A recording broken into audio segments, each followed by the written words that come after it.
의뢰인들이 너무 저희한테 감사하다고 얘기를 해요. 그 예를 지금부터 알려드릴게요. 안녕하세요, 김 변호사입니다. 오늘 불법 사채 해결하는 방법 두 번째예요. 이 전 거를 보시면 불법 사채가 뭔지, 어떻게 해결해야 되는지 이런 것들 제가 얘기를 해놨어요. 오늘은 실무적으로 어떻게 해결되었는지, 그 다음에 채무자가 어떤 이익을 누렸는지 그거에 대해서 말씀을 드릴게요.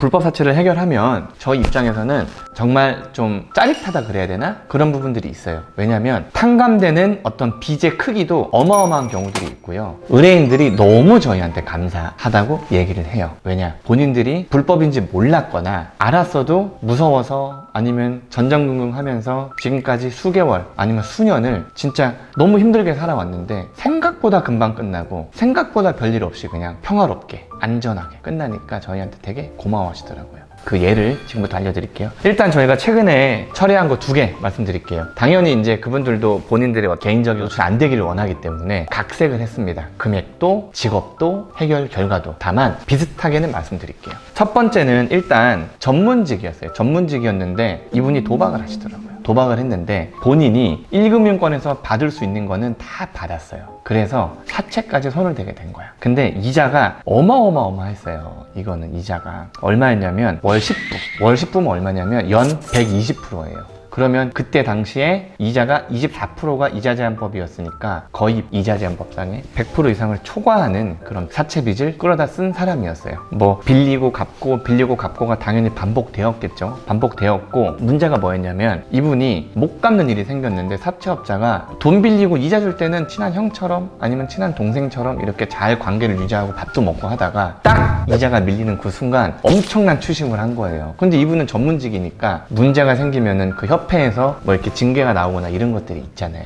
그래서 되게 취약하고 이분 막 회사에 가서 돈 내놓으라고 막 소리 지르고 막 이래가지고 이분이 그냥 너 죽고 나 죽자 해서 저희한테 찾아오셨어요. 이 사채업자를 최대한 괴롭혀달라고 그렇게 했는데 저희가 아까 말씀드렸잖아요. 민사나 형사가 만사가 아닙니다. 법대로 해! 라고 해도 합리적인 변호사라면 법대로 하진 않을 것 같아요. 제가 봤을 때 최소한 저는 그래요. 그냥 이 채무자의 상황에서 법대로 하는 게 좋은지 합의로 하는 게 좋은지를 판단해서 저희가 사건을 진행하는 거지 무조건 법대로 해 라고 해서 실컷 돈 막 무슨 뭐 형사 500 뭐 민사 500 뭐 무슨 뭐 합의서 뭐 500 해서 뭐 실컷 돈 받고 뭐 성공고소 받고 저는 그런 거는 좀 별로인 것 같아요. 그래서 일단 이분한테 제일 좋은 거는 합의였어요. 합의. 왜? 그래야지 금방 끝나니까. 그래서 저희가 일단은 이분한테 그 사채업자랑 거래 내역 한 1년 2년치의 거래 내역을 다 받아봤어요. 그리고 그 거래 내역을 법대로 했을 때는 어떻게 됐냐 보니까 사채업자가 요구하는 거는 3억이었어요. 3억.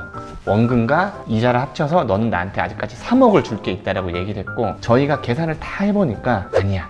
5천만 주면 됐어요. 왜냐? 이자제한법을 초과한 이자는 원금에 충당이 되기 때문에 어찌 보면 이분이 1억을 빌려서 1억 2,400을 갚았다라고 하면 사채업자 입장에서는 원금이 거의 남아 있는 거야. 근데 법적으로 봤을 때 원금 다 까인 거예요. 24% 이상의 이자는 원금에 충당을 시켜버리기 때문에.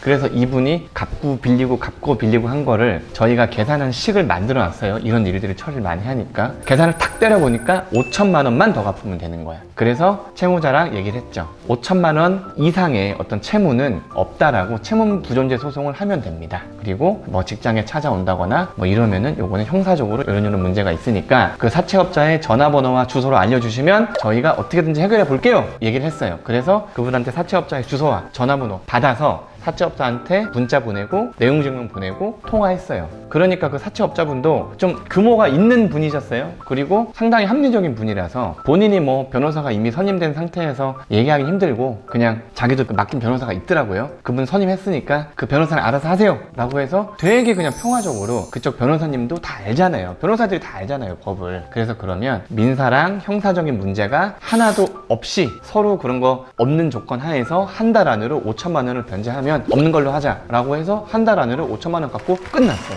되게 평화롭게. 사채를 만약에 계속 갚아 나갔다면 지금도 협박당하고 지금도 수천만 원, 수억 원의 이자를 내고 있었을 건데 변호사 잘 만나서 합리적으로 해결하다 보니까 금방 끝났어요. 이렇게 평화롭게 해결하는 걸 저는 정말 추천드려요. 평화롭게 해결됐습니다. 그 다음에 두 번째, 이분은 사업하시는 분이세요. 사업하시는 분들 사채 많이 써요. 저희가 돈을 받아본 적도 있고 또 이렇게 채무자 편에서 빚을 정리해 본 적도 있는데 사업하시는 분들 사채 많이 씁니다. 왜? 급전이 필요하니까. 급전이. 이분 같은 경우는 얼마를 버는지는 잘 몰랐어요. 일단 빚만 저희가 해결하면 되니까. 법인 대표였고 사채 썼고 이분은 월 5부 정도. 월 5부 정도였는데 월 5부면 연 60%예요. 당연히 이제 이자 제한법을 초과했죠. 이분은 사채를 사업을 오래 하신 분이라서 엄청 옛날부터 썼어요. 한 5년 정도 된 것 같아요. 빌리고 갚고 또 한 번 또 자르고 또 자기 힘으로 또 하다가 또 빌리고 갚고 하다가 최근에 코로나 때문에 그죠? 못 갚는 일이 생겼는데 이제 또 엄청난 추심이 들어온 거죠. 막 사채업자가 공정증서를 이용해서 집에 막 압류 넣고 무슨 뭐 차에 압류 넣고 하니까 이분도 못 견디겠잖아. 그래서 회생 파산을 해달라고 왔는데 저희가 빚 채무 내역들을 보니까 사채빚밖에 없고 요거는 생각보다 쉽게 해결할 수 있을 것 같아서 저희가 이거는 회생 파산으로 가시는 것보다 사채업자만 해서 민사나 형사 아니면 합의로 처리하는 게 낫다라고 해서 10년치에 사채업자와 입출금 내역을 또 갖고 와보세요 라고 했어요. 그래서 그분이 다 주고 아까 말씀하신 그 어마어마한 거래 내역을 한 방에 깔끔하게 이자 제한법 초과된 거를 비용, 이자, 원금 순위로 충당되게 계산한 프로그램이 있어요. 그걸 이용해서 저희가 쫙 계산해 보니까 이분도 사채업자가 주장하는 바로는 3억 정도 빚이 남아 있었는데 심지어 이분은 한 1억 5천 정도 받을 게 있더라고요. 이자를 엄청나게 긴 시간 동안 줬기 때문에 저희가 수위만 바르고 순간부터 이분은 사채업자와의 관계는 완전히 단절됐고 그 다음에 남아있는 빚 이것도 되게 손쉽게 해결이 됐어요. 이것도 한 보름 걸린 것 같아요. 그래서 사채업 하시는 그분이 저희 사무실에 와서 또 합의서 작성하고 공증 받고 압류 감류된 거 다 해지하고 모든 게 끝나는데 한 보름에서 한 달 정도. 채무자는 매일 이자 주고 뭐 주고 하다가 집안이 진짜 온 가족이 막 너무 힘들었는데 한순간에 그냥 딱 깔끔하게 된 거예요. 사채라는 건 그래요. 왜? 법적으로는 불법이니까. 그죠? 이 사채업자 하시는 분들도 제가 여태까지 많은 분들을 만나보진 않았지만 자기가 하는 이 사채업이 문제 있는 건 대부분 다 알고 계셨어요. 알고 계셨고 이거를 변호사가 선임된 상태에서 채무자한테 막 죽어라 막 무슨 뭐 이렇게 하시는 분들도 없고 그냥 깔끔하게 다들 포기하시더라고요. 왜? 자기가 포기하지 않으면 결국에는 법대로 갈 건데 법대로 가서 자기한테 좋은 게 없다라는 걸 그분들이 너무 잘 알고 있고 그렇기 때문에 생각보다 정말 평화롭게 다 끝났어요. 사채업 관련한 어떤 채무 조정은 이분도 되게 평화롭게 끝났어요. 심지어 한 푼도 안 갚고.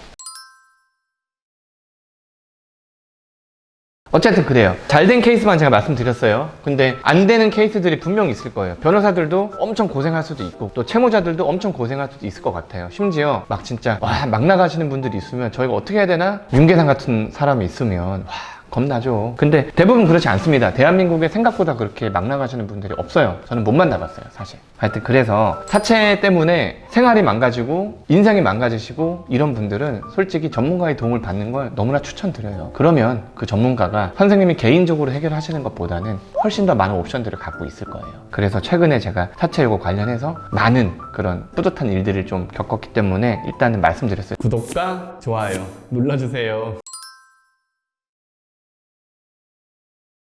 힘드시더라도 차라리 회생이나 파산에 아니면 워크아웃에 문을 두드리시지 불법 사채, 일수 이런 것들을 웬만하면 하지 마세요. 유튜브에 이런 관련 내용들이 많이 올라와 있을 거예요. 무서운 세상에 발을 굳이 들일 필요가 있습니까? 그죠? 되도록이면 하지 마시고 만약에 했다 하더라도 급하게 빌려 쓴 거를 어찌됐든 간에 상황이 나와서 갚으면은 별일 없겠지만 만약에 못 갚는 상황이 솔직히 있겠죠. 일수 써가지고 제대로 갚는 사람이 몇이나 되겠어요. 그러면 변호사를 찾으시는 게 좋을 것 같아요. 갚지도 못하는 빚을 가지고 너무 고민하지 마세요. 최대한 여러분들이 성실하게 빚을 갚아왔는데 만약에 못 갚는 일이 생기면 생각보다 해결할 수 있는 방법이 많습니다. 어렵거나 무섭지 않아요. 그러니까 언제든지 연락 주시면 저희가 친절하게 해결 방법을 알려드릴게요. 아시겠죠?